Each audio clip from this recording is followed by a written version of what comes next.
Kan David sempat di media, ya lumayan lama lah ya malah ya. Nah, bisa nggak sih seorang desainer itu ya eksis tuh dalam arti project-projectnya tetap eksis menurut David ya, tanpa ada liputan apapun dari media. Menurut David bisa nggak sih? Biasanya kalau talknya, gue nggak tahu ya. Kalau talk itu kalau orang bule ya, yang ini nggak tahu karena mereka terbiasa, itu gambar aja. Jadi kita fokus sama gambarnya, dia yang ngomong. Nah itu tuh yang gue lihat suka bedanya gini loh. Kalau orang bule, jadi dia tuh set gitu ya, terus tuh matanya ke audiens, iya kan? Sedangkan kalau kita sibuk ke presentasi kita, iya kan? Kita kayak nyampingin penonton, iya nggak sih? Masih penting kadang tuh ada tulisan di situ yang dia orang berpikir baca, terus kita sama-sama baca, terus kayak poinnya tuh kayak. Nah itu ada di materi saya sebenarnya di workshop itu. Jangan kita undang dong David gitu ya. Tadi kita gampang.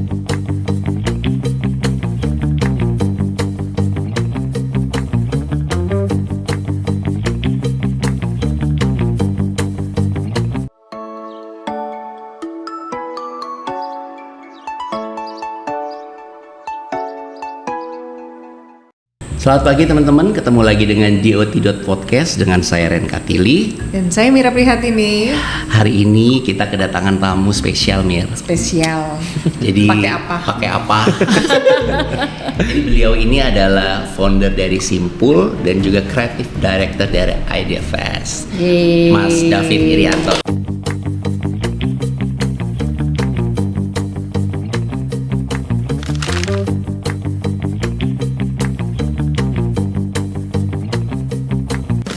David Irianto adalah seorang kurator konten, kreator, dan pendiri beberapa platform media dan konsultasi di Indonesia.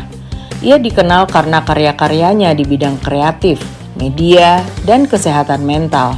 Sejak sekitar tahun 2017, David Irianto adalah kreatif dan content director untuk Idea Fest, festival kreatif tahunan yang diadakan di Indonesia. David juga sebagai co-founder Gridmind.id, yaitu platform media yang berfokus pada kesehatan mental dan pengembangan diri pada tahun 2018. Melalui Gridmind.id, ia memproduksi konten informatif dan inspiratif, termasuk kolaborasi dengan Google Indonesia dan Kementerian Pendidikan dan Kebudayaan. Selain Gridmind.id, ia juga mendirikan atau ikut mendirikan beberapa entitas lain yang kita simak aja yuk di .podcast Benda Desain Hub kali ini. Thank you David. Terima kasih banyak udah datang Mas David. Terima kasih Mas Ren, Mbak Mira. Jadi ini, bentar lagi ya ini Idea Fest ya. Idea Fest. Ya. Nah ini kebetulan ada orang yang bertanggung jawab terhadap pelaksana. Tapi yang pasti yang gue inget di kepala gue itu David itu pokoknya selalu erat kaitannya sama media.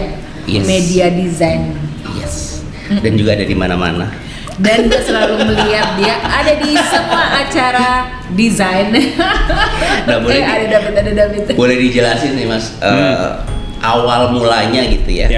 Ketika ini kan beliau ini adalah orang kreatif banget lah gitu. Nah, berkecimpung di dunia kreatif ini awal mulanya gimana tuh Mas? Awal mulanya ya. Pertama mungkin terima kasih Mbak Mira, Mas Ren. Aku ingat kayaknya dirimu kalian berdua udah pernah jadi pembicara juga di Idea Fest gitu kan ya. Ini kayaknya Mas Ren pernah, aku inget banget. Iya. Dia bareng sama Mas Riri soalnya waktu itu. Iya. Way back. Way back. 2018. Iya, udah lama banget lah pokoknya itu.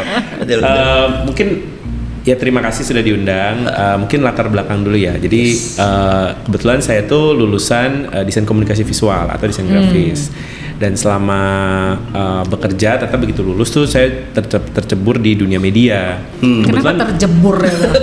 Iya ya, ada tercebur ya. Kenapa tercebur? Nah sebenarnya karena waktu intern saya milih satu studio yang kebetulan punya media gitu. Lalu kayak yaudah daripada mikir susah-susah ya kita kerja aja gitu.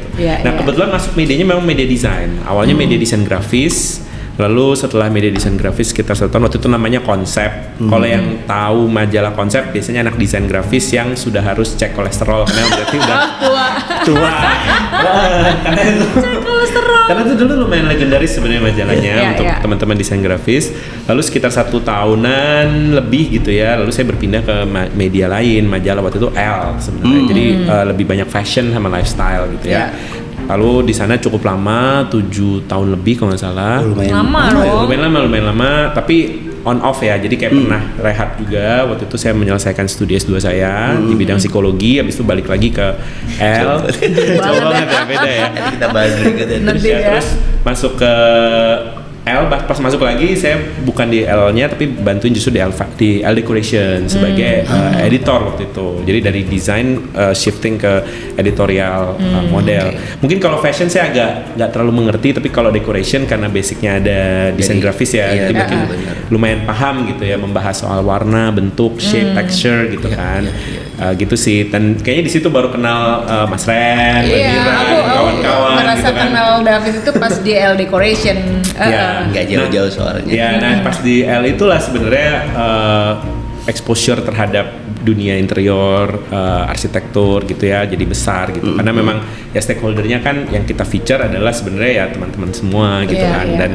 Dan kalau bilang tadi dia semua acara desain ada, kalau dulu sebenarnya saya ada karena liputan Mbak gitu kan. Jadi bukan cuma datang untuk hai, tapi kayak kalau liputan pulang bikin artikelnya dan seterusnya gitu ya. Gua yang hai gitu ya. cuman karena terus terhubung mungkin ya dengan teman-teman, terus tadinya mungkin kolega kita cuman ketemu di event dan seterusnya, tapi makin kesini makin akrab gitu kan. Jadi despite mungkin saya sudah nggak kerja lagi di L Decor gitu ya, sudah lama gitu ya, terakhir 2017 tetap undangan-undangan udah lama, nah tetap undangan-undangan tetap muncul. Saya juga kadang bingung apa relevansinya, tapi nggak apa-apa saya muncul aja gitu ya, support teman-teman nih gitu kan. Ya di situ. Nah 2017 itu sebenarnya saya transisi membantu satu acara namanya Idea Fest yang tadi Mas Ren bilang juga. Idea Fest tuh festival kreatif sebenarnya, kreatif festival yang bahasannya segala macam lah ya, dari film ada, desain grafis, interior, arsitektur gitu ya, itu selalu dibahas gitu. Jadi nggak ada bisnis side-nya tapi juga kreatifnya, craftsmanship-nya itu juga selalu dibahas gitu. Nah sejak saat itu sampai sekarang lumayan aktif di Idea Fest, dan karena itu jadi sering bantu juga beberapa event lain. Nah konsekuensi dari membantu Idea Fest adalah kita tuh sesi bisa banyak banget. Tahun 2017 aja tuh 80-an sesi kalau nggak salah. Ya itu yang buat jadi kayak happening banget kan, gara-gara banyak banget itunya. Dan intersection dari bidangnya kan banyak sekali. Jadi orang kesana sebenarnya untuk ketemu teman-teman gitu kan. Dari biasanya mungkin kalau acara desain ya desainer doang, acara film-film doang, di sana ketemu filmmaker, ketemu desainer, ketemu musisi dan seterusnya. Sekarang tuh kita udah mungkin sesi itu bisa sampai 120 sesi karena harinya nambah. Tahun lalu tuh pembicara saya ada 600 lebih pembicara. Iya, udah mau pingsan makanya. Udah mau pingsan. Ada 600 pembicara. Iya, dan itu lumayan menegangkan. Tapi yang saya mau bilang adalah dari model itu sebenarnya adalah nah ini dampak dari Idea Fest ya, karena saya mengundang 600 pembicara yang membantu untuk mengisi gitu ya, dan menceritakan kisahnya dan seterusnya. Nah kalau kita mau punya hajatan, kita harus datang juga hajatan orang lain. Nah ketika kita ngundang sampai 600 orang nih, undangannya berbalik ke saya gitu. Jadi pantesan dia ada di mana-mana gitu loh. Undangannya berbalik gitu kan. Nggak heran kalau akhirnya di mana-mana gara-gara memenuhi undangan 600 coba ya. Saya undang dia undang balik gitu kan. Terus kayak datang kayak David, oh iya Mas tapi juga datang ya, saya juga book launching, nanti ada rilisan produk baru, nanti ada festival, ini dibikin festival juga gitu kan. Jadi dari Artjok, Art Jakarta, iCat, di ide semua undangan datang lagi, itu yang dikirim keluar balik lagi gitu undangannya. Jadi sebenarnya itu konsekuensinya, kayak terus juga ya nggak enak kan, karena memang kita juga udah disupport. Saya juga merasa yang mengundang juga teman-teman yang baik gitu, dan juga demi keberlangsungan industri, makanya jadinya seringnya ya muncul lah di acara. That's the least that I can do lah ya, untuk untuk datang secara person untuk mensupport teman-teman yang lagi beracara atau berfestival gitu. Tapi senang ya, maksudnya dari cerita itu kan kita ngeliat ya bahwa acara kreatif di kreatif industri itu kayak selalu ada lagi terus gitu. nggak berhenti gitu ya. Apalagi dari tahun 2017 ya Mas David, di situ kan berarti networknya di dunia industri ini kemana-mana, udah ketemu dengan orang-orang baru. Mungkin tadi karena kuliah psikolog tuh membantu nggak sih Mas? Psikolog ya, memahami manusia ini lebih baik ya.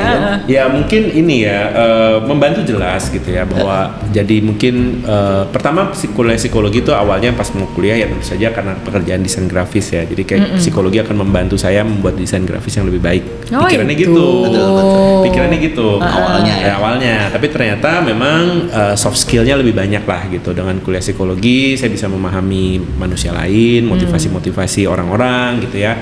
Dan yang kedua adalah yang saya nggak sangka bahwa kuliah karena kuliahnya agak beda sama kuliah desain. Kalau kuliah desain kan visual semua. Begitu kuliah psikologi saya harus belajar menulis, saya harus belajar struktur pikiran saya, teori, saya harus nyusun report gitu kan, nulis laporan, nyusun tesis.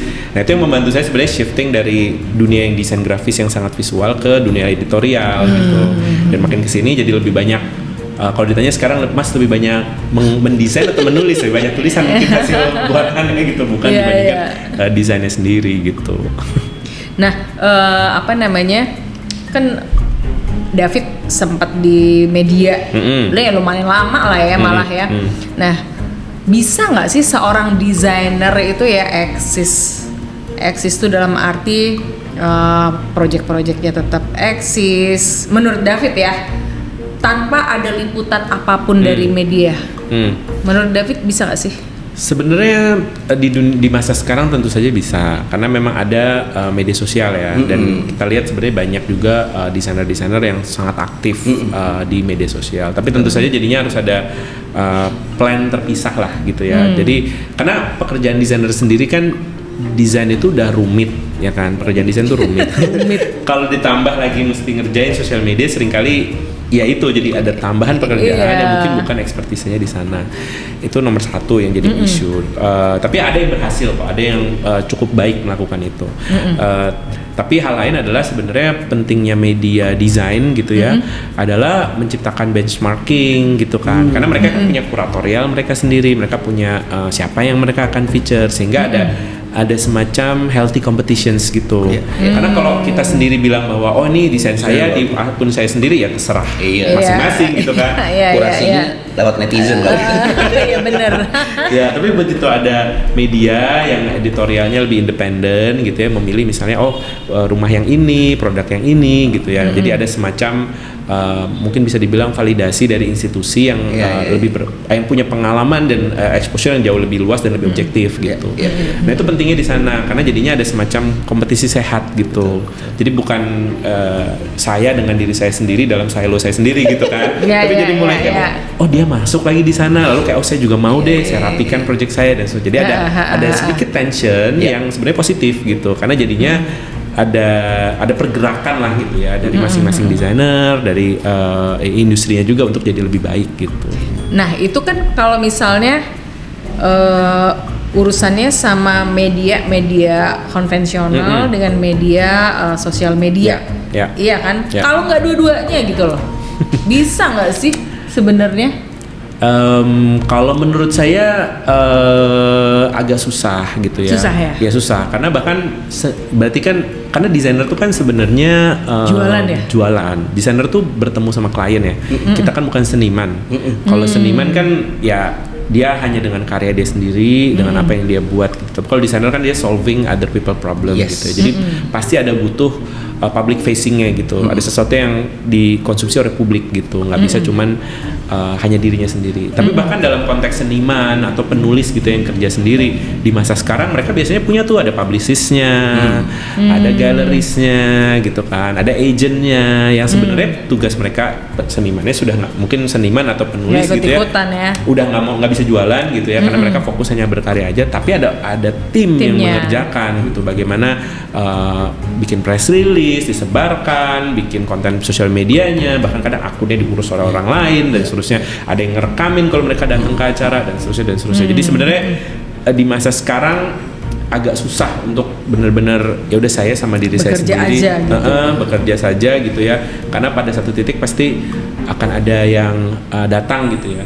Nah seringkali case-case-nya adalah ketika media datang gitu, bekerja saja gitu ya, kita fokus kerja aja gitu, terus begitu diminta dokumentasi aja, ternyata dokumentasinya kurang rapi gitu kan, terus kayak ya proyeknya udah berapa tahun lalu gitu misalnya, terus kalau kita kembali lagi proyeknya sudah tidak sesuai sama apa yang di awal gitu kan, hal kayak gitu tuh yang harus diperhatikan juga sebenarnya sebagai desainer. Jadi kalaupun nggak buat konsumsi publik, paling nggak buat dokumentasi pribadi gitu kan, mengumpulkan portfolio dan seterusnya gitu. Nanti kalau ada rekognisi misalnya dari media yang datang gitu ya, jadi udah fokus kerja, betul fokus kerja dan bikin archive-nya gitu ya, udah berhenti di situ sebenarnya sudah cukup baik gitu. Oke, saya nggak mau promosi diri deh gitu, saya nggak mau jualan ya nggak apa-apa, berhenti di situ. Tapi kalau nanti ada rekognisi nih, ada yang datang, archive-nya udah siap gitu kan. Oh saya punya kok materinya. Mood board-nya saya pernah dokumentasikan kok seperti ini gitu. Jadi proses-proses berkarya ini jadi terdokumentasi dengan baik sebenarnya gitu juga. Ya jadi legasinya desainer juga sebenarnya, ya kan, bukan ke diri sendiri gitu loh. Benar. Ya kan? Termasuk juga buat the future generations ya. Maksudnya itu ya kan mengajarkan gitu kan. Karena apa yang kita punya tentu saja harus kita berikan lagi sebenarnya kan gitu. Iya benar. Dan sekarang kalau ini kan media itu kan yang tadinya printed ya, tiba-tiba sekarang udah berubah menjadi digital. Mas melihat nggak perubahan bahwa yang dulu printed tuh jauh lebih ketat kurasinya ya mungkin ya dibanding yang digital sekarang ini? Karena dulu kan mungkin waktunya itu kan bulanan gitu ya. Kalau sekarang kadang 2 harian, semingguan gitu. Menitan kali. Menurut Mas gimana tuh? Apa dari sisi kualitas juga atau gimana? Sebenarnya tetap ada. Saya yakin sebenarnya semua media punya direction kuratorial atau editorialnya sendiri. Jadi apa yang tampil dan enggak. Cuman memang di printed itu ada keterbatasan halaman. Betul. Nah, tadi Mas bilang juga keterbatasan waktu cetak gitu. Jadi nggak bisa. Jadi kita nggak bisa nge-feature 20 rumah gitu, nggak bisa. Jadi hanya bisa 5 gitu kan. Jadi yang 5 yang harus dipilih dari yang 20 yang mungkin masuk. Sementara kalau digital postingannya kan bisa sebanyak yang kita mau gitu ya. Jadi kalau ada 20 rumah yang masuk ya mungkin 20 rumah bisa dimasukkan jadi postingan gitu. Dan apalagi kalau media digital seringkali kan ngejar SEO gitu kan, yang hal-hal sifatnya digital. Dan platform digital ini apakah itu di sosial media ataupun bahkan di website gitu ya, mereka tuh mereward jumlah. Jadi dengan jumlah yang banyak mereka bisa mengambil antara algoritmanya atau mengambil si SEO-nya tadi. Jadi search engine optimization-nya bisa. Jadi kalau di search dia muncul paling atas gitu-gitu, jadi visitornya jadi lebih banyak. Jadi mau nggak mau mereka main di quantity game gitu, di banyak media sebenarnya. Jadi nggak bisa main di spesifik gitu ya. Tapi sebenarnya ada kok beberapa media digital yang masih berusaha melakukan apa yang biasanya dilakukan oleh media-media zaman dulu gitu ya, yang lebih curated, lebih in-depth gitu, yang nggak bermain sama kuantitas gitu. Tapi kalau dilihat memang kalau ditanya misalnya visitornya, saya yakin akan lebih rendah dibandingkan mereka-mereka yang bermain dengan quantity. Gitu. Tapi kangen nggak sih zaman ketika kita itu membuka majalah gitu, itu kan agak susah ya sekarang. Maksudnya nggak seperti dulu ya. Kalau dulu tuh kan masuk dalam sebuah majalah itu sesuatu kebanggaan nggak sih? Instead of muncul aja di sosial media. Soalnya gitu. ya kan kayak ada harus membeli, iya kan, ada terus proses, ya? Harus nunggu waktu, baru minggu depan terbit ya kan. Kalau sekarang kan enggak ya, langsung terus ngeliatin juga sedetik gitu doang, scrolling, jadi nggak menghargain lagi ya nggak sih? Iya, culture-nya udah mulai emang bergeser gitu loh. Ya memang konsumsi konten kita berubah lah ya, mungkin model konsumsi konten kita berubah. Tapi sebenarnya kalau ditanya bisa jadi di masa-masa sekarang sebenarnya printed tuh lagi mulai muncul lagi ya. Karena mungkin orang mulai capek. Gen Z kayaknya gitu ya. Capek scrolling ya terus. Gen Z tuh seneng yang vintage gitu. Karena sekarang ada hashtag blood vintage tau. Oh gitu. Cuman lucu banget Mas. Jadi si anak-anak Gen Z ini tidak tahu majalah. Jadi kata majalah itu tidak familiar bagi mereka. Iya, karena mereka lahir udah nggak ada. Karena mereka lahir sudah tidak ada majalah. Masa? Adanya buku. Iya, kayak piringan hitam zaman kita kan juga kita harus berkenalan gitu kan sama piringan hitam. Iya. Oh iya. Term majalah tuh apa itu majalah? Mereka nggak tahu. Langsung buku, bener. Mereka tahu kalau printed adalah buku, books, bukan majalah gitu. Makanya kayaknya ya ada gerakan kayak tadi Mas bilang kebelet vintage tadi ya. Jadi suka pengen sesuatu yang lama dan seterusnya, bentuk majalah printed itu sebenarnya mulai pelan-pelan naik. Tapi memang nggak akan seperti dulu. Nah kan dulu kan sempat masif ya. Majalah desain aja ada berapa banyak dulu kan. Bingung. Udah bingung. Belanja bulanan juga kayak kalau dibeli semua kayak banyak banget majalah sebulan gitu kan. Sekarang akan kembali tapi kayaknya nggak akan seperti dulu gitu. Akan terkurasi, lebih terkurasi lagi, lebih selected lagi, dan banyak majalah cetak pun sekarang menyadari gitu ya. Salah satu mungkin kalau saya bisa mengautokritik si dunia majalah ya waktu zaman itu gitu, setelah puncak lalu akhirnya decline karena sosial media adalah kadang kurang eksklusif juga memang konten majalahnya karena mengambil apa yang sudah ada dari internet gitu. Nah ini secara nggak langsung membunuh diri mereka sendiri. Di zaman itu ya, waktu akhir-akhir lah ya, masuk ke digital ya. Karena kan ada misalnya gampang lah ya, ada efisiensi budget dari operation dari editorial, lalu kita mencari sesuatu yang gampang misalnya. Tinggal ambil dari internet gitu. Padahal sebenarnya eksklusivitas lah yang membuat orang mau beli buku atau mau beli majalah gitu. Kan sebenarnya yang ditunggu tuh kalau misalnya kalian bisa ketemu sama siapa, wawancara itu kan. Iya bener sih. Jadi eksklusivitasnya sebenarnya yang kalau ada di majalah ya gimana caranya, ya mungkin ada sebagian online ya, tapi tetap ada yang hanya kayak on printed only gitu. Nah yang sekarang beberapa media sudah melakukan hal yang kayak gitu sebenarnya. Jadi tapi memang jadinya lebih berat karena kalau ketika kita bikin media cetak gitu ya, kita harus ya ongkos produksi jadi tinggi gitu karena kita harus membuat semuanya sendiri gitu kan. Nggak bisa lagi kayak cuma sekedar minta rilis dari siapa yang udah pasti akan tersebar kemana-mana gitu. Tapi ya niche-nya jadi ada, jadi makin dalam aja niche-nya gitu. Jadi memang orang yang beli, orang yang sudah paham dan mengerti gitu sih. Dan bisa jadi karena pengen koleksi juga kan, karena beli majalah kan mengkoleksi. Benar. Culture mengkoleksi itu kan mungkin beda dengan digital ya, digital kan nggak bisa dikoleksi. Jadi kayak punya sesuatu dengan itu tuh beda gitu feelingnya gitu. Iya. Benar. Nah, aku mau nanya deh Mas, ini setelah media udah lewat masuk ke dunia apa namanya ini event dengan festival ya. Selain Idea Fest pasti juga mengerjakan beberapa yang lain ya Mas. Ya. Ada beberapa hal yang lain memang. Jadi sebenarnya mungkin yang menarik adalah saya nggak pernah menyangka bahwa apa yang saya kerjakan di Idea Fest sebenarnya menjadi pekerjaan gitu. Karena Idea Fest sendiri saya pas masih kuliah dulu sebenarnya udah audiens lah gitu ya. Karena memang ya dunia kreatif dan seterusnya, lalu dari audiens akhirnya menjadi ya ngefan banget gitu, terus akhirnya bahkan bekerja di sana gitu kan. Cuman skill untuk kayak meramu program dan seterusnya itu justru saya peroleh lewat sukarelawan, volunteer. Oh, dari volunteer. Volunteer. Ya, saya volunteer di satu kegiatan namanya TEDx Jakarta. Oke. Ya mungkin TEDx. Mungkin berarti dulu sempat ya sampai sekarang masih volunteer di TEDx Jakarta. Iya. Karena memang mungkin terlalu nyantol ya gitu ya. Padahal kayak bayar juga enggak, kadang keluar duit sendiri gitu kan. Berarti. Tapi memang ya 2011 saya ingat waktu itu masih kerja di L Decor. Saya merasa kerjaan di L waktu itu ya memang kan kerjaan di L tuh semua indah, semua cantik gitu ya. Dan saya merasa ada semacam diskonten gitu ya, kayaknya saya pengen memahami isu sosial atau isu yang lebih dunia gitu lah ya, lebih grounded gitu. Lalu masuk ke sebagai volunteer di TEDx Jakarta waktu itu dari tahun 2011. Nah ternyata di sana belajar kan soal ketemu pembicara, bagaimana meramu talks dari pembicara, dan bagaimana mencari angle dari pembicara yang menarik dan seterusnya.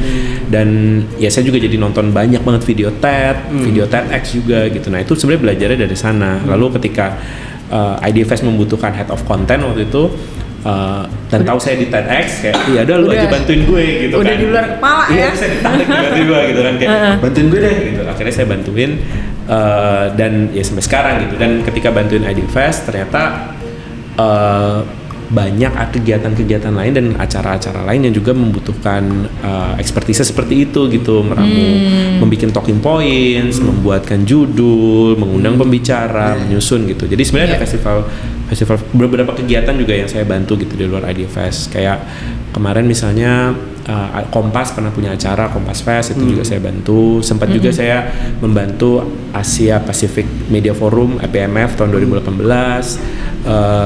Terus waktu itu sempat Alvin Citrowirya punya long table discussion, saya juga bantuin. Terus ada banyak sih beberapa talks lain gitu ya yang memang terkait dengan industri kreatif ataupun non industri kreatif. Akhirnya saya ikut terlibat gitu. Yang waktu itu Pekan Kebudayaan Nasional 1-2 edisi saya pernah juga bantuin untuk membantu kurasi, membantu membuat struktur dari talksnya yang waktu itu punya Kementerian Kebudayaan ya sekarang berarti kan. Terus terakhir mungkin yang agak besar saya membantu Indonesia Bertutur, festival mega festival kebudayaan tahun lalu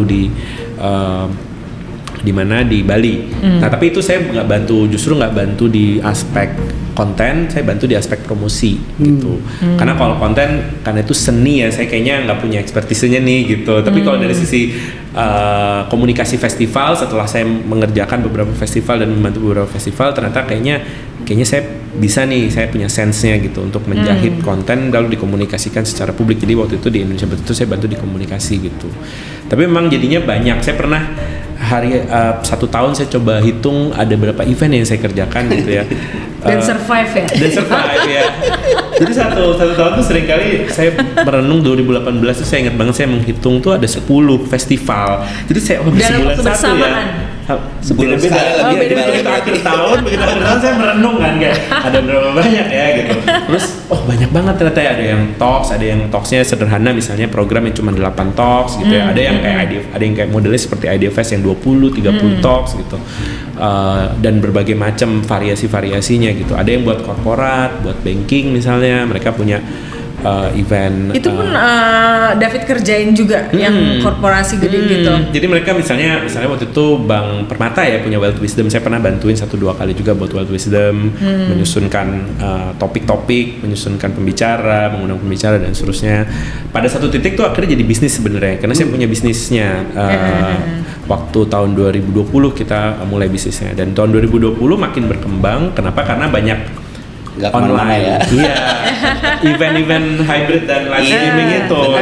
Tadinya pas kita bikin perusahaan ini sebenarnya kayak wah khawatir nih karena pandemi mungkin malah nggak ada kliennya karena event kan nggak ada gitu.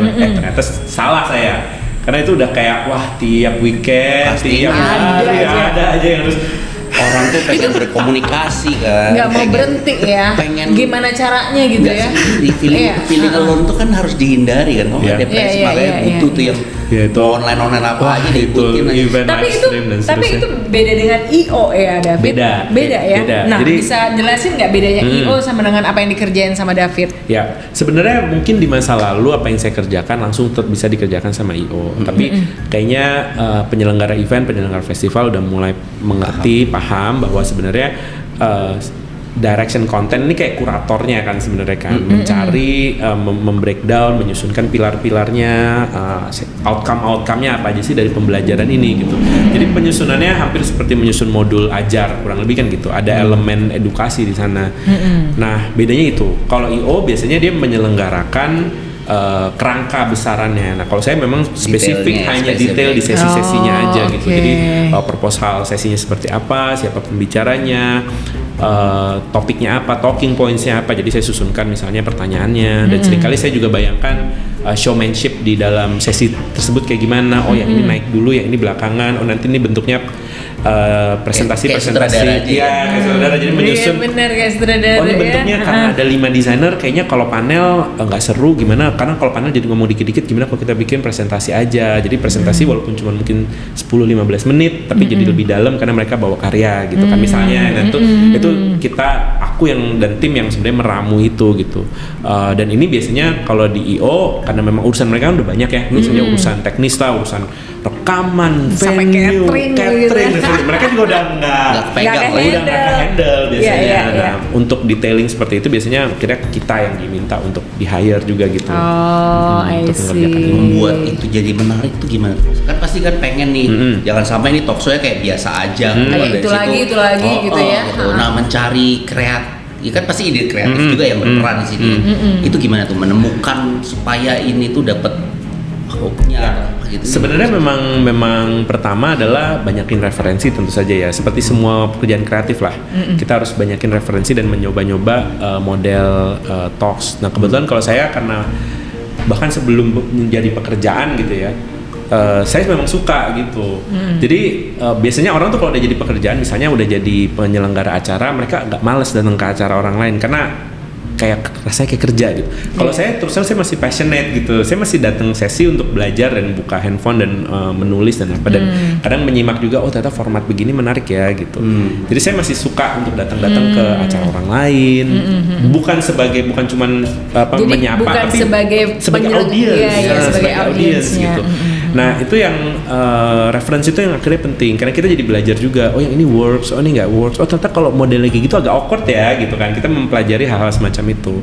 Ada beberapa model tentu saja kayak TED itu kan videonya udah banyak banget ribuan, jadi kita bisa belajar dari sana. Lalu ada model-model lain misalnya kalau di online tuh ada masterclass gitu ya. Saya pernah lihat bagaimana mereka menyusun struktur, kalau ternyata mau lebih in-depth harus kayak gitu, beda sama TED yang lebih cepat. Saya juga sering datang misalnya Pecha Kucha model, Pecha Kucha different lagi cara bicaranya, formatnya berbeda lagi.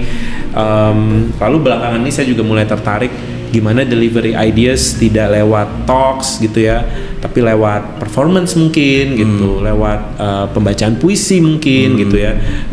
Itu juga membantu memperluas kasanah atau referensinya gitu. Nah ketika banyak referensinya, jadi ketika dihadapkan oleh sebuah struktur talks, kita langsung bisa kayaknya ini diginiin akan lebih menarik nih, ini diginiin akan lebih menarik nih gitu. Seru karena sesuatu yang menurut gue karena passionate banget dari 2011 jadi volunteer ya. Mahasiswa. Volunteer itu kan menyerap apa yang dia lihat sepanjang tahun sehingga kaya gitu pengalaman untuk melihat ini yang zong tuh kayak gini, ini tuh yang keren gitu kayak gini gitu kan Mas ya. Aku tuh volunteer menarik ya, mungkin kalau di desain, mungkin kalau penonton karena banyak desain mungkin tahu Santi Alesius Domicilium Studio. Nah aku tuh volunteer sama Santi di TEDx Jakarta. Iya dari 2011 sampai sekarang Santi juga masih volunteer. Oh my god. Jadi itu kayak side hal yang kita kerjakan di samping. Kayaknya itu memang panggilan jiwa sih. Dan itu nggak berhenti ya. Maksudnya sebenarnya kalau mau berhenti bisa aja. Bisa. Iya kan? Ya, sebenarnya di titik ini kita udah mulai merasa mulai capek ya. Bukan capek lah, tapi kayak sudah saatnya mungkin memberikan ruang buat teman-teman yang lain yang lebih maju. Jadi sebenarnya belakangan mungkin 1-2 tahun belakangan kita udah lebih ke belakang lah gitu ya, supaya bisa ada regenerasi juga di volunteeringnya, bisa ada orang-orang baru lah yang muncul gitu ya dan mendapat pembelajaran. Itu sebenarnya sudah dilakukan. Cuman memang ternyata itu beneficial gitu ya. Kadang-kadang kita berpikir kan segala sesuatu tuh hanya lihat dari nilai intrinsiknya gitu ya, kayak saya dibayar berapa gitu, atau kayak saya dapat apa gitu. Tapi ternyata mungkin apa yang kita berikan kita nggak sangka di ujung bisa kembali lagi ke kita gitu. Ada yang di luar nalar ya. Iya, karena saya merasa saya memberikan, saya nggak menghitung-hitung waktu volunteer di awal, tentu saja saya nggak tahu bahwa di ujungnya bisa jadi sebuah pekerjaan profesional, tidak dalam bayangan saya, tapi ternyata itu bisa terjadi juga gitu. Aku pengen nanya sih ya, ini kan Mas David ini kan urusan talk ini kan mungkin udah ratusan atau ribuan kali melihat orang desainer Mas kalau talk ya. Menurut Mas gimana sih? Jadi kan ada beberapa, ya ini juga masukan buat kita ya para desainer kalau ngomong itu kan, ini kan ngomongin soal delivery, bagaimana kita menyampaikan sesuatu kan pasti ada yang ini boring nih, ini menarik banget ya. Nah, menurut Mas ya secara general deh, review jujur kalau desainer, mungkin yang lain-lain karena dia biasa ngomong kali ya udah di profesi lain. Kalau desainer menurut Mas gimana sih? Sekarang sebenarnya sudah lebih baik ya. Maksudnya karena kayak di ADFS sendiri kita kan undang desainer dari zaman dulu. Memang butuh exposure dan experience. Karena public speaking tuh kalau saya suka bilang, kebetulan saya juga punya training public speaker. Jadi kayak memang mengajarkan ke beberapa. Kita ikutin janjian gitu. Mengajarkan ke kasih beberapa. Kasih tau ya info ya Fit ya. Ada beberapa kayak kementerian gitu, kadang-kadang minta saya ngasih training. Kayak kemarin Bank Indonesia saya juga ngasih training. Cuman yang saya lihat adalah saya selalu bilang gini, public speaking itu seperti naik sepeda. Jadi kayak kita memang mesti belajar sampai lancar, dan setelah kita bisa sebenarnya kita nggak akan lupa. gitu. Jadi akan terus-menerus bisa. Dan case-nya adalah misalnya, nah orang tuh seringkali kalau bicara public speaking itu pengen menjadi orang lain. Nah ini sebenarnya cara yang salah sebenarnya gitu. Terutama kalau kita belajar dari TED ya sebagai model public speaker yang baik gitu, video-video yang di TED. Karena contohnya video favorit saya di TED tuh salah satunya adalah justru dari desainer Thomas Heatherwick. Dia arsitek Inggris. Dan itu talksnya dia bukan public speaker yang berapi-api penuh orasi, nggak gitu, justru sangat geeky, sangat dia menceritakan karyanya gitu ya, tapi tergambar dengan sangat menarik gitu karena memang dia muncul dari keresahan jiwanya gitu ya mungkin ya. Jadi apa yang menjadi diskontennya dia lalu termanifestasi dalam karya-karya, lalu itu yang dia sampaikan gitu. Dan mungkin itu kali ya harus muncul dari sesuatu yang genuine gitu. Kalau bagi saya sebenarnya bisa atau tidaknya bicara itu cuman masalah exposure atau latihan aja gitu. Dan kalau kayak di TED atau di TEDx Jakarta, kita nggak pernah khawatir bahwa kita ngundang seorang pembicara yang kayak dia nggak punya experience public speaking deh. Kita nggak pernah khawatir karena menurut kita yang penting core-nya adalah ideas-nya dulu gitu. Kalau kita percaya sama ide yang kita bawakan dan itu dengan conviction yang kita punya, sebenarnya public speaking hanya akan jadi tambahan untuk mengamplify itu aja gitu. Nah, yang jadi masalah justru yang terbalik. Kalau is good public speakers tapi core ideas-nya lemah sekali gitu. Ada yang kayak gitu. Ada yang seperti itu banyak maksudnya banyak ngomong gitu ya. Banyak ngomong tapi nggak substantif. Tapi kayak nggak dapet. Nggak ada substansi, antara nggak ada substansinya atau memang apa yang dikerjakan juga ini apa sih? Jadi dia nggak bisa menstruktur idenya dengan baik gitu. Jadi itu kelemahannya. Jadi orang membosankan tuh bisa jadi bukan karena nggak bisa ngomong, tapi justru karena structure ideasnya yang berantakan gitu. Iya benar-benar banget ya. Dia nggak bisa banget mencari kalau kayak mungkin ada satu buku Start with Why gitu ya. Dia nggak bisa benar-benar punya why-nya tuh apa sih gitu. Karena manusia kan connect with other human adalah through the why gitu. Misalnya kalau ada arsitek atau desainer menceritakan sebuah project gitu ya. Ini kenapa begini kan pasti pertanyaannya gitu kan. Bukan cuma sekedar hal-hal teknis gitu ya. Tapi kenapa begini, bukan cuma kayak ini barang mahal, ini barang mewah, ini beli dari Itali, ini bukan cuma itu gitu kan. Tapi pasti akan ditanyakan apa filosofinya, dari mana munculnya, kenapa kamu memilih gaya itu gitu kan. Nah itu yang seringkali apalagi kalau desainer ya harusnya it comes from the heart gitu. Mungkin secara praktek agak berbeda kalau desain grafis seringkali memang very client centric. Tapi kalau interior atau arsitektur tuh sebenarnya bisa dibilang keakuannya itu cukup tinggi. dan gimana bisa menggunakan itu untuk hal yang justru baik ketika proses-proses ini berlangsung gitu. Karena juga jangan yang terlalu kayak nempel-nempel aja gitu. Justru penting banget tuh punya idealisme itu yang bisa terpancar lewat public speakingnya gitu. Jadi bukan cuma sekedar ini diputuskan ya karena indah aja, karena gitu. Tapi kayak coba karena pasti ada sebenarnya, karena kalau desainer tuh kan sebenarnya kita tuh hoarder of reference. Jadi seringkali mungkin kayak Mbak Mira, Mas Ren gitu ya, atau bahkan desainer lain ketika mendesain tuh kayak everything is natural gitu ya, kayak jadi saya pilih ini, saya pilih ini, saya pilih ini gitu. Tapi kalau kita gali lebih dalam, sebenarnya ada alasan kenapa memilih itu gitu. Nah kita seringkali berhenti hanya di pilihannya aja. Kalau kita gali lebih dalam, mungkin kita tahu sebenarnya saya lihat ini dulu banget. Mungkin waktu sekolah udah ketanam terlalu dalam gitu. Nah kalau kita bisa nyari koneksi itu bisa jadi diskusi yang sangat menarik sebenarnya gitu. Kalau di tech itu namanya root cause analysis gitu ya, ditanya why-nya itu 5 kali. Jadi kenapa pilih ini, kenapa gitu. Kenapa suka sama marble Itali gitu. Bisa jadi ternyata ya dulu ternyata mungkin masih kecil, pernah diajak orang tuanya atau orang tuanya ternyata punya pabrik marble, dia merasa ada romantisasi di sana sehingga dalam karya. Nah itu tuh bisa dicari sebenarnya. Bikin otentik itu tadi. Nah kita seringkali berhenti di surface level konsepnya, tataran konsepnya gitu kan, tidak masuk ke tataran yang lebih dalam itu tadi gitu. Ih keren banget David. Tapi bener sih. Talk itu kan seni menyampaikan ya kalau menurut aku. Berkomunikasi. Iya. Mungkin nggak cuma berkomunikasi tapi performing juga di situ. Ngomong, gastur. Kadang kan kita bisa ngeliat ya ketika orang di atas panggung tuh mungkin dalam 2-3 menit pertama udah membosankan gitu. Kayak gini sih. Tapi ada yang kayak seneng kalau dia yang bicara gitu. Ini apalagi nih gitu. Karena ya itu mungkin karena sesuatu yang dia omongkan bisa jadi memang experience bangetnya dia yang sangat personal yang nggak ditemuin di orang lain gitu loh. Iya kan Mas gitu ya. Dia harus connect ya sama audiens. Mungkin kata-katanya itu ya.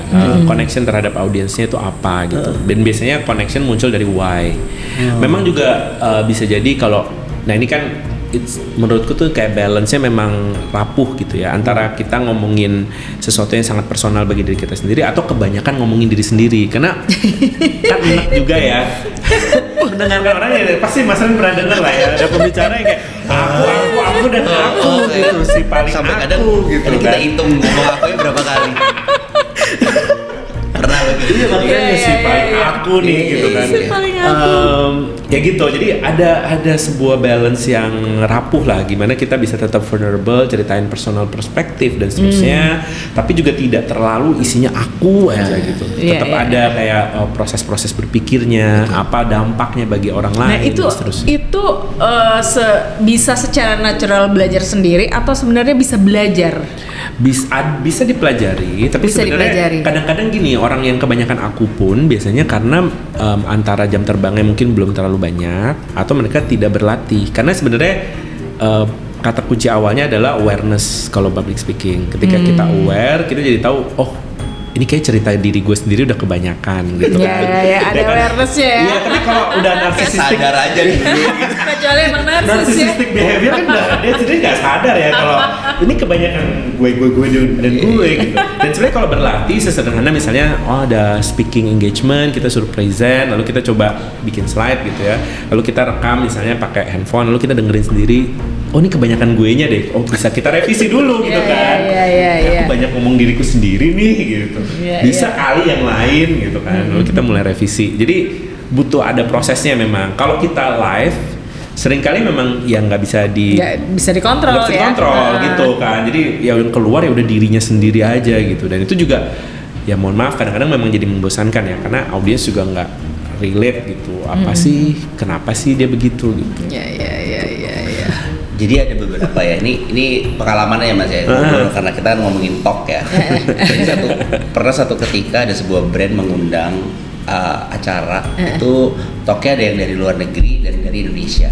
Yang dari luar negeri 2 orang, dari Indonesia 2 orang. Entah kenapa ya, mungkin apa karena dia jam terbangnya udah tinggi yang bule ini tuh menceritakannya tuh ngalir gitu loh Mas.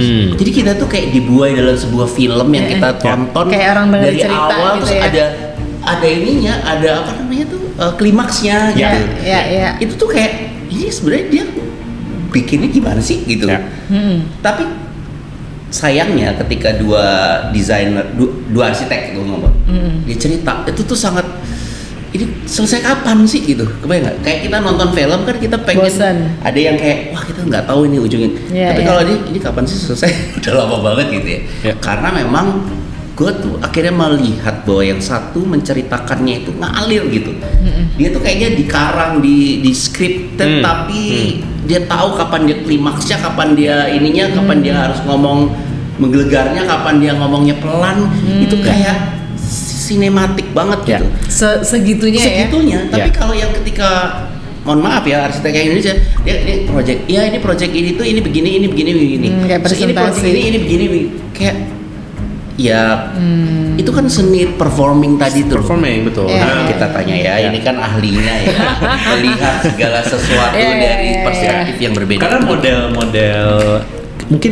mungkin kalau anak-anak sekarang agak berbeda. Anak-anak sekarang kayaknya sudah jauh udah mulai lebih ya, Gen Z ini ya. Iya.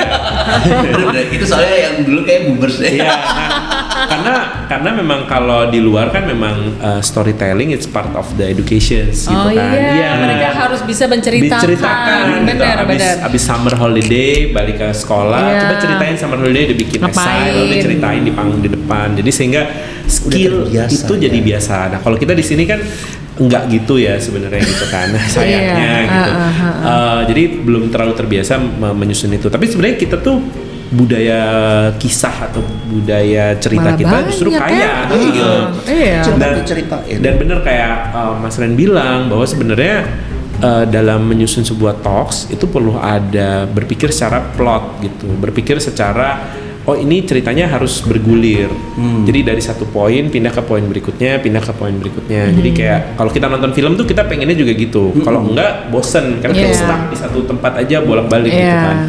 Nah kalau saya misalnya pengalaman saya mengkurasi pembicara, biasanya itu yang saya perhatikan juga. Jadi kayak, oh Mas Mbak ini stuck di sini terlalu lama nih, boleh nggak kita bergeser ke poin berikutnya? Sebenarnya balik lagi bisa. Ada beberapa prinsip-prinsip plot storytelling framework sebenarnya bisa dipakai. Yang paling umum tuh, kalau yang paling halu ya dan tapi paling seru adalah Joseph Campbell Hero's Journey namanya. Nanti mungkin bisa dicari di internet. Si Joseph Campbell Hero's Journey ini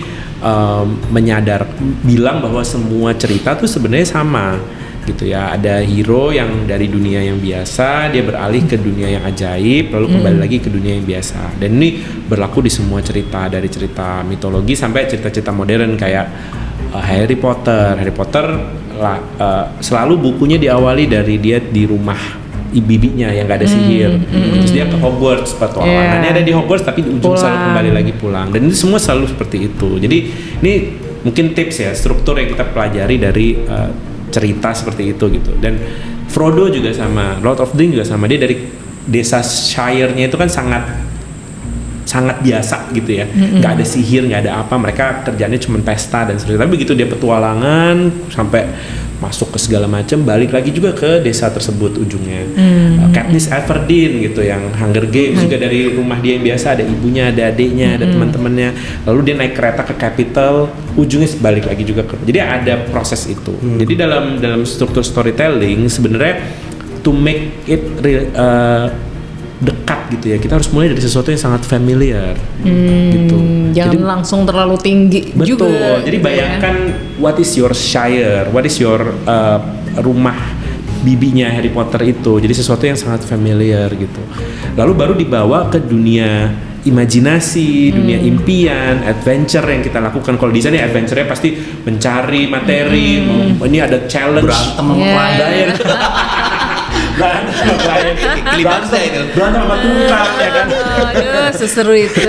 Mencoba mencari pemecahan masalah gitu. Dan climaxnya mungkin kayak one big ideas yang akhirnya muncul dari mencoba solving the problem yang dihadapi oleh si desainer tersebut gitu ya. Dan ujungnya kalau bisa itu supaya loose end-nya bagus menurut struktur tadi ya, kita kembali lagi ke dunia yang realistis yang biasa-biasa ini gitu. What is the new status quo? Setelah ideasnya misalnya, oh saya menyelesaikan project ini dengan perspektif misalnya lingkungan yang memeluk iklim lokal gitu. Lalu dibalikin lagi ke tapi apa implikasinya dalam keseharian? Oh ternyata yang hidup di sana jadi tagihan listriknya lebih rendah loh gitu. Karena nah itu kan hal yang sangat orang langsung kebayang ya, iya kan manusiawi ya gitu kan, kayak tagihan listrik gitu di kepalanya gitu. Sementara kalau relate gitu, tapi kalau ngomonginnya kayak oh ini kayu dari mana diulin dengan metode apa kan orang kayak bengong. Terus aku udahlah punya lo ya semua. Temen lu ya. Nah tapi kalau intinya dia bisa di-structure dari sebuah plot story, itu akan menjadi pembicaraan yang tadi yang mengalir, yang menarik gitu ya. Tentu saja kalau mungkin tadi perbandingannya ada yang dari luar ya, mereka sudah terbiasa kayaknya sih. Gue ngerasa nih orang jam terbangnya udah tinggi banget, karena dia tahu kapan orang ketawa, tau gak lo? Jadi dia kapan tahu orang harus ketawa, kapan orang harus sedih gitu kali ya. Jadi dia tahu slide mana yang bisa bikin orang ketawa lah, kira-kira gitu. Gitu ya. Sehingga cair, nggak datar dari awal sampai akhir gitu. Jadi dia perhitungkan. Jadi ada yang kadang tuh kita terpukau gitu, kaget, ada yang kita ketawa, ada yang satu hal lagi tadi gitu. Mas Ren bilang hal yang menarik gitu soal dinamika pembawaan ya. Karena seringkali intonasi. Karena seringkali ketika kita ditaruh di atas panggung, karena kan settingnya memang panggung ya, jadi ada pressure dari panggungnya tentu saja. Lampunya kadang nyala dan sebagainya. Jadi kita terpaku gitu. Yang perlu diperhatikan adalah sebenarnya kita kayak ngomong biasa gitu, kayak ngomong sama temen. Jadi coba jelaskan seperti lu menjelaskan sama temen gitu. Karena begitu di atas panggung seringkali orang tuh punya persona yang berbeda, mencoba memperlihatkan mungkin dia yang paling pintar, dia yang paling keren. Dia gitu. pengen nggak ada Kayak nggak salah perlu ya, gitu gitu. ya. Nggak perlu justru, karena justru jadi nggak natural, orang jadi nggak menerimanya, jadi nggak ngalir gitu. Sementara kalau diajak diskusi kayak gini gitu kan, diskusinya mengalir pasti seru gitu. Nah kalau kita bicara sendiri sebenarnya bisa juga anggap kita lihat di penonton mungkin kayak pinpoint aja satu orang, anggap saya bicara cuma sama dia gitu. Iya. Jadi saya melakukan ini, kenapa Pantesan begini? ya kadang-kadang kalau kita dengerin orang bicara kayak orang itu ngomong ke gue gitu ya. Iya. Ternyata dia, padahal dia cuma cari pinpoint doang. Dia pinpoint siapa yang bisa dia, oh itu dia gitu. Terus dia bicara ke situ gitu. Karena kalau enggak ya itu tadi Hambar, jadi detach banget sama audiensnya dan dia jadi punya persona yang berbeda dan akhirnya nggak natural. Karena kalau kita ngomong natural kan ada dinamikanya ya. Ada naik turunnya gitu. Kapan harus mungkin tadi ya pas pembahasan soal sama klien yang keras ya agak marah gitu, tonnya agak keras gitu. Tapi ketika ngomongin soal outcome yang ternyata kliennya akhirnya melunak, kan pasti suara kita akan melunak sendiri gitu kan gitu dalam story-nya. Jadi mengikuti pace dari story-nya, suara kita juga akan punya dinamikanya gitu sebenarnya. Dan biasanya kalau talknya, gue nggak tahu ya. Kalau talk itu, kalau orang bule ya, yang ini nggak tahu karena mereka terbiasa, itu gambar aja. Jadi kita fokus sama gambarnya, dia yang ngomong. Nah itu tuh yang gue lihat suka bedanya gini loh.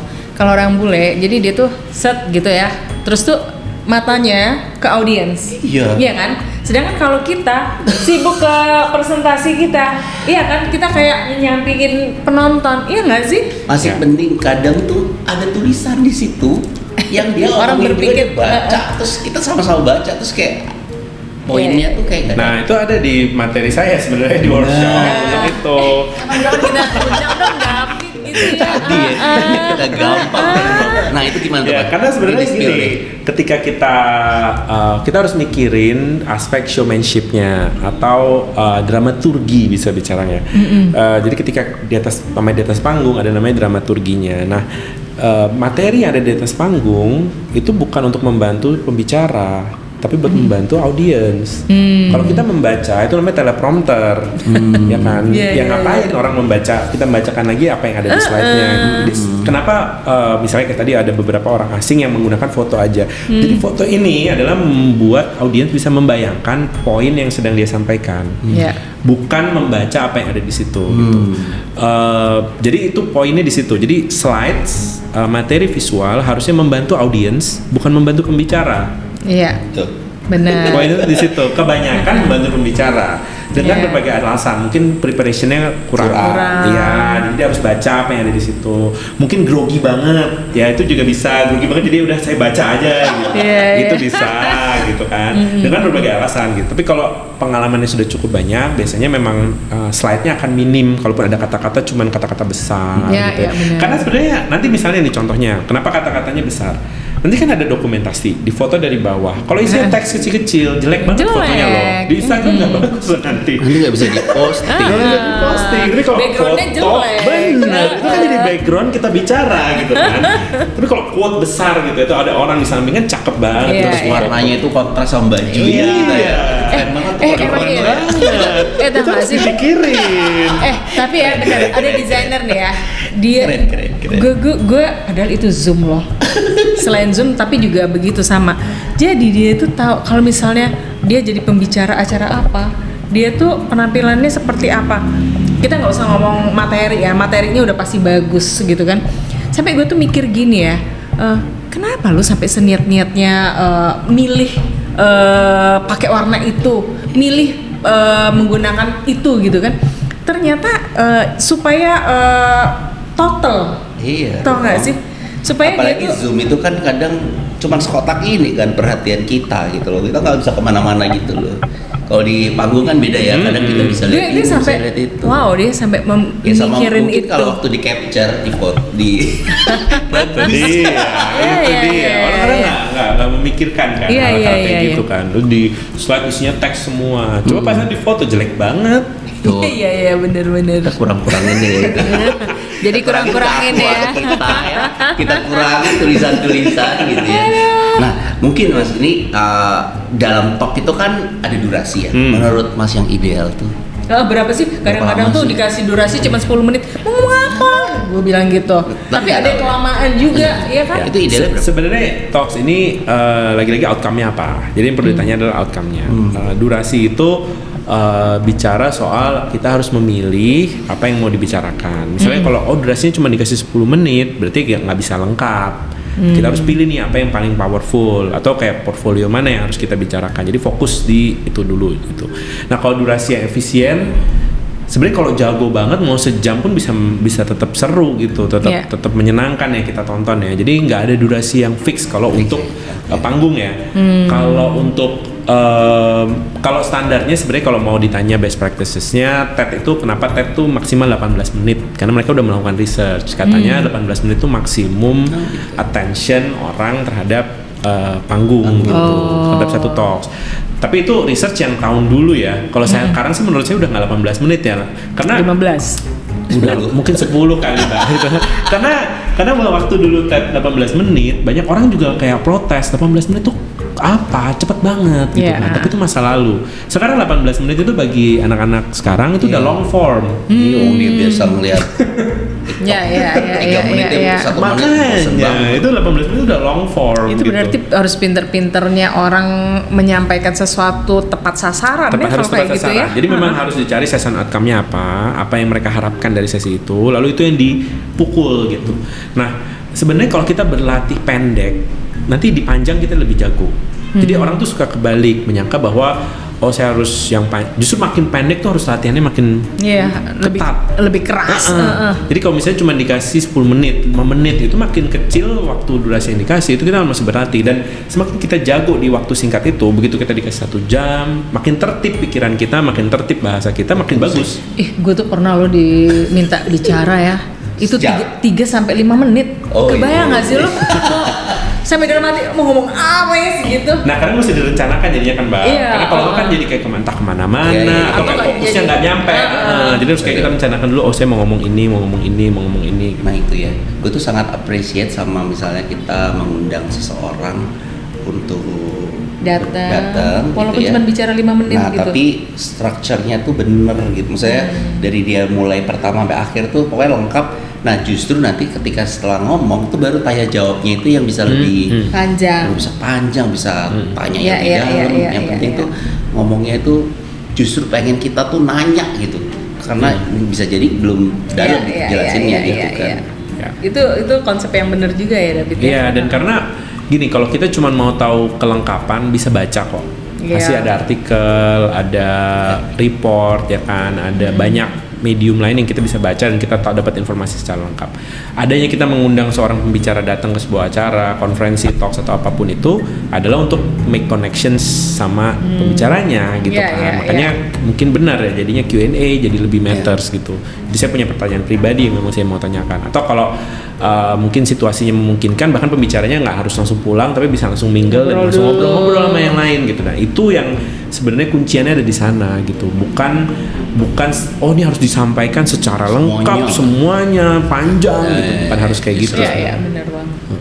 Berarti ini tadi Mas David cerita bahwa membuat pada saat 2020 tadi itu kan membuat sebuah yang bisnis gitu ya. Itu yang mana yang simpul kah? Bukan. Itu namanya waktu itu Ide Laju. Tapi memang bisnis yang kalau simpul tuh kan teman-teman dari majalah dulu ya, bekas anak-anak Aldecor sebenarnya hampir semua gitu. Yang di Ide Laju ini sebenarnya teman-teman di TEDx Jakarta. Jadi beberapa teman-teman di TEDx Jakarta kita berproses tuh makin kesini sering banyak yang minta tolong akhirnya kayak yaudah dibikin bisnis aja gitu. Cuman memang yang Ide Laju tuh per awal tahun ini kita sebenarnya udah stop gitu karena kenapa? Karena bisnisnya sangat person to person lah gitu. Jadi consultation base gitu kan. Dan kebetulan memang ada 2 partnerku yang jalanin bisnisnya mau mengerjakan hal lain. Mereka kayak gue mau move on deh, gue mau mengerjakan fokus baru dalam hidup mereka gitu kan.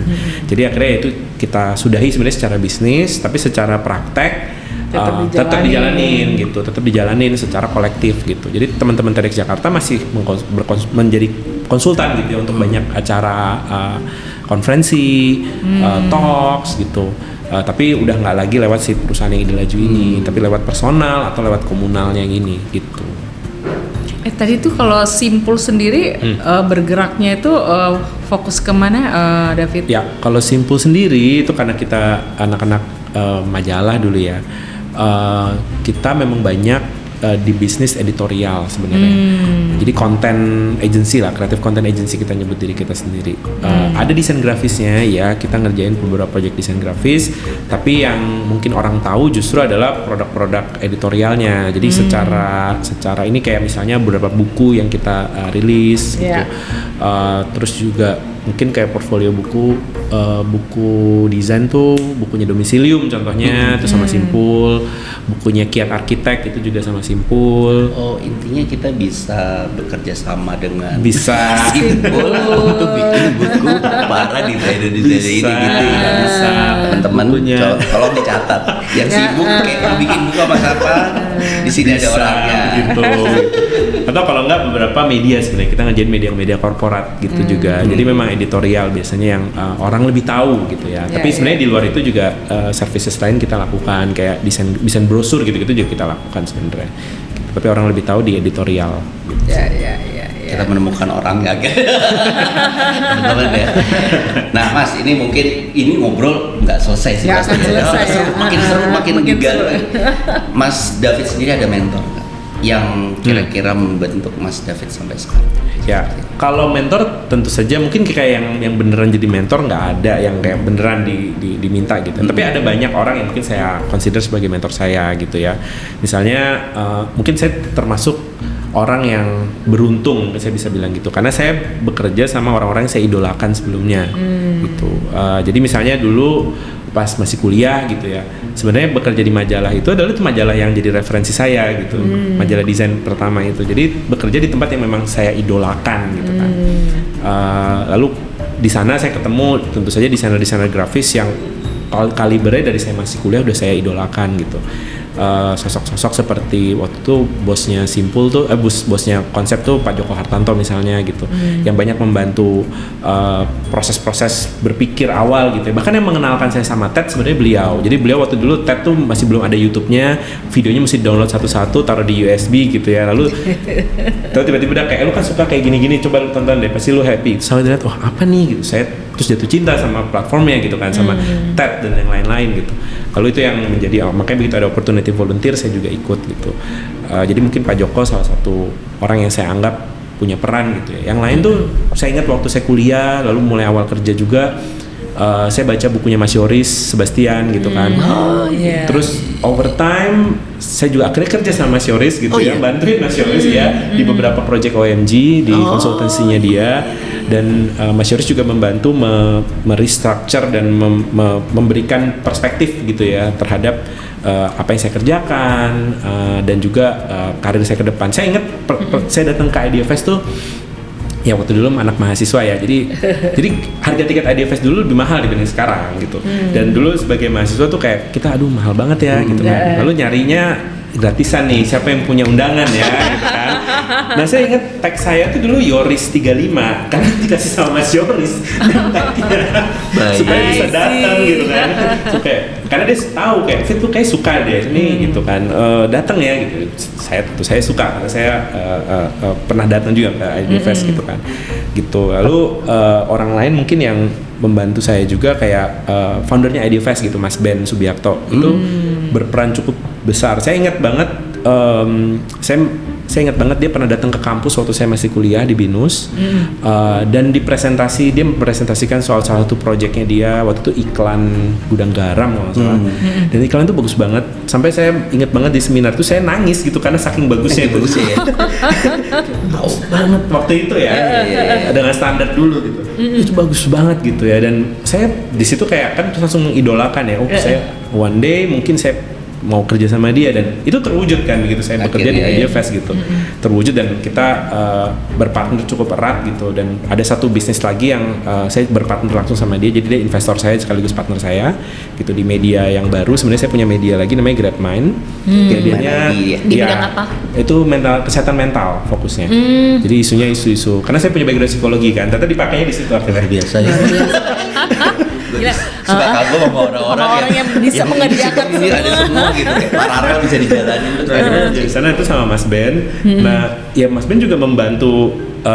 Mungkin kalau orang bilang kayak don't meet your idol, mungkin ada benarnya gitu ya, karena begitu kita ketemu mungkin kita akhirnya menyadari bahwa mereka ini hanya manusia biasa gitu ya. Tapi pada saat bersamaan memang itu justru beneficial bagi kita gitu, bahwa kalau mereka yang manusia biasa aja bisa mencapai kesuksesan di level itu atau punya trajektori dalam karir atau hidup sampai di titik tersebut gitu ya, saya juga bisa gitu kan. Jadi itu membantu saya gitu dan tentu saja advice arahan-arahan, mereka sudah melakukannya duluan, jadi mereka udah tahu jangan yang ini nggak akan works gitu ya, kita percaya aja gitu kan ya. Oh ya udah itu nggak works, kita coba cari yang lain gitu ya. Termasuk juga membantu membukakan pintu ya mungkin ya. Saya mungkin kalau di karir gitu ya, mentor-mentor ini ya misalnya bahkan saya juga temukan di pekerjaan-pekerjaan lain kayak waktu di L dulu, Mas Nyonyo ya kan, itu juga mendidik secara ya beliau legendaris lah ya kalau di dunia dekorasi, media dekorasi gitu kan, mendidik dengan sangat keras. Mbak Adeline dulu editor in chiefnya L itu juga orang yang punya kontribusi besar bagi saya gitu, mendidik bagaimana. Dan Mbak Adeline tuh editor yang saya waktu itu salah satu yang saya ingat banget adalah kalau saya waktu itu masih jadi desainer. Lalu ketika kalau desain saya belum bagus nih, dia minta filenya terus dia desain sendiri, jadi stres. Pressure nggak sih? Iya, pressure banget gitu. Tapi itu membentuk juga bahwa ternyata sebagai pimpinan kadang-kadang kita juga harus understand apa yang anak buah kita buat gitu. Bukan cuma bisa menyuruh, bukan cuma bisa. Jadi itu gitu kan. Gue juga bisa lakukan apa yang lo lakukan dan gue mengerti itu loh gitu kan. Dan itu ternyata menjadi imprint gitu ya bagi saya juga gitu, bahwa ketika mungkin akhirnya punya bisnis sendiri dan yang lain-lain gitu, itu membantu saya untuk ya itu jadi gaya lah, gaya yang akhirnya saya pakai juga sekarang gitu. Jadi sekarang kalau ada anak buah saya nggak boleh, saya minta mana filenya. Gue juga tahu.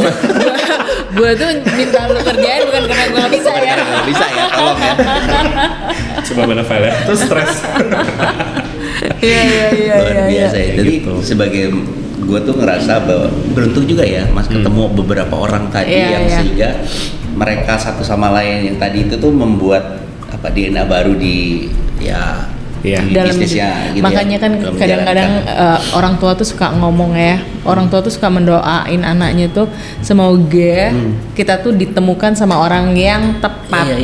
Iya kan? Dan justru menjadi nggak semua orang punya keberuntungan yang sama untuk ketemu dengan beberapa orang di benar kita gitu. Ketika kita bisa cross the line dengan mereka itu jadi kerennya adalah bisa mengambil hal-hal baik yang untuk kita bukan sebel ya, karena bukan sebel. Kadang orang yang kalau udah kayak itu ya tergantung kita wise-nya kita ya. Kadang ada yang memang keras tapi kita ngeliatnya jadi sisi negatif doang, jadi kayak gue gak akan mau, padahal enggak loh, justru ada beberapa yang bisa kita ambil gitu. Iya benar-benar.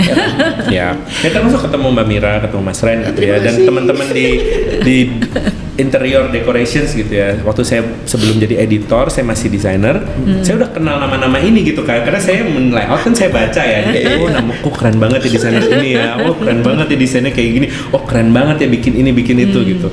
Lalu ketika saya jadi editor, lalu saya lebih keluar, lalu benar-benar ketemu juga, terus terang kan awal-awal banget starstruck banget gitu kan, kayak ketemu, ini yang kemarin saya baca nih, saya lewat artikelnya gitu kan, dan itu mungkin pengalaman yang berharga. Makanya saya tadi bilang mungkin saya cukup beruntung gitu ya, bisa ketemu orang-orang seperti ya Mbak Mas dan orang-orang lain yang memang di industri kreatif yang punya karya keren-keren banget gitu, dan itu jadi hal yang baik lah bagi saya. Berkaya nggak sih? Kaya diri sendiri gitu, bisa punya pengalaman banyak. Ini bisa sama kok, kita juga sama yang kita lakukan ya, ketemu orang-orang yang ya sebenarnya ketemu Mas David sekarang ini kita belajar juga banyak hal yang tadi kantok lah apa segala. Nah mungkin pertanyaan terakhir nih Mas David sendiri masih ada nggak sih 5 tahun ke depan atau ke depannya mau ada project selain, kan selalu ada aja itu idenya kan, bikin ini, bikin itu, bikin bisnis ini, bikin, ada nggak tuh Mas yang belum kesampaian sampai sekarang? Yang belum tuh sebenarnya adalah project pribadi saya. Apa tuh? Justru jadi yang saya kerjakan sendiri gitu. Apa tuh Mas?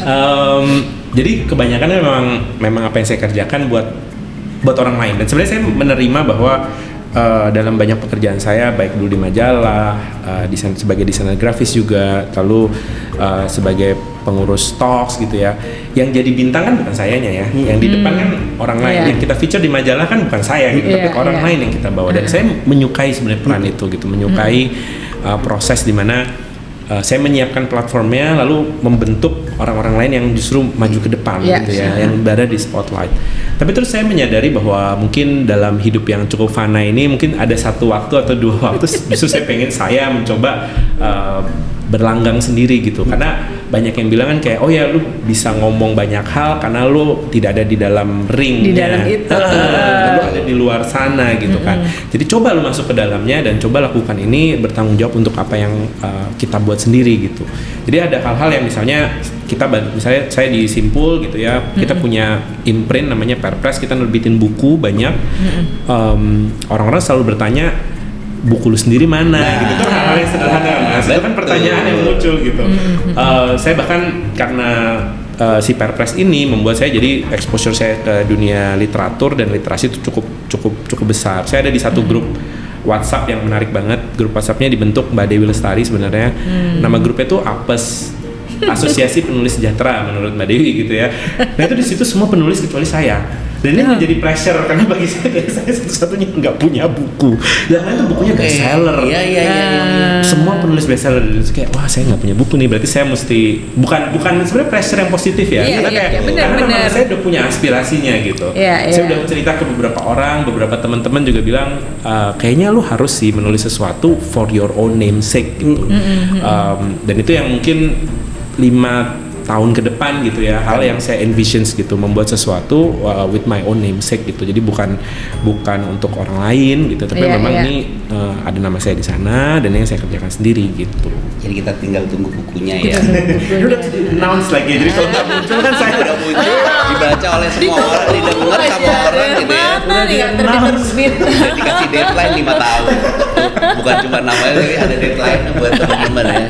Oke, kita tunggu ya Mir ya. Karena saya baru pertama kali ngobrol sama Mas David, itu sosok yang menarik menurut aku ya, dengan pengalaman jadi volunteer, bikin ini bikin itu. Soalnya ketemu jadi inspirasi banyak orang. Ketemu David kan biasanya ini ya, di acara-acara yang cuman hai.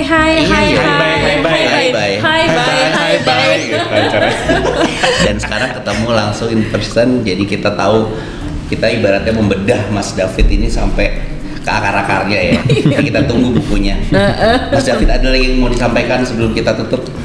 Mungkin ini ya, lebih terima kasih gitu ya buat Mas Ren, Mbak Mira menyediakan platform ini, dan aku yakin ini platform yang penting gitu ya, karena diskusi-diskusi desain itu seringkali, dan saya sebenarnya agak terkejut diundang gitu ya, karena kayak saya bukan desain di titik ini gitu ya. Mungkin pekerjaan saya nggak terlalu dekat nih sama desain gitu, cuman justru kalau di saya pentingnya kita kan di bidang tuh adalah membentuk semacam nexus gitu ya, semacam intersection antar bidang-bidang gitu ya. Karena mungkin ya apa yang dikerjakan di bidangnya sendiri sangat seru, tapi dengan ini kita jadi lebih kaya gitu. Dan dengan platform ini misalnya mengundang saya merasa bahwa Mbak Mira dan Mas Ren juga punya perspektif yang sama nih gitu, bahwa belajar desain, mengerti soal desain gitu, nggak semata-mata harus cuman desainer, nggak semata-mata harus bicara soal sangat geek soal desain, tapi kayak lebih wide tentang kehidupan atau bahkan tentang karir, tentang bagaimana kita punya life hack gitu ya, menghacking kehidupan kita sendiri atau mencari trajektori yang berbeda. Dan aku yakin sebenarnya platform ini positif gitu ya bagi teman-teman desainer. Mungkin core-nya pasti desainer yang nonton gitu ya, tapi saya yakin punya dampak yang akan baik gitu, membuka cakrawala dan pemikiran dari bidang-bidang yang berbeda. Dan mungkin yang terakhir, Adlibs kalau mau bikin buku bisa hubungin saya. Boleh follow akun apa yang harus dia? Bisa di follow @simpulgroup. Simpul Group itu akunnya Simpul di Instagram ada. Simpul Group dicari aja. Atau ya kalau akun saya pribadi tuh, akun saya tuh agak alay namanya, jadi @tiger TYGERD. Itu gue kadang-kadang tuh gue nyari dia tuh emang susah gitu ya. Karena memang sebenarnya nggak suka dicari. Kita cari ya, oke teman-teman. Jadi di dua akun itu ya, @tiger Tiger sama Simple Simple Group. Group. Sama Simple Group. Sip, terima kasih banyak Thank you atas banget waktunya. Terima kasih Sharing-nya, Mas banyak. David. Seneng Terima banget. kasih sih. Sama-sama. Ini membuka cakar awal minimal buat gue aja gitu ya. Kalau teman-teman kebuka, alhamdulillah gitu ya. Baik, terima kasih banyak udah Terima kasih, waktunya sama-sama. di sini. Oke teman-teman, kita nanti ketemu lagi di episode berikutnya. Dah. Bye.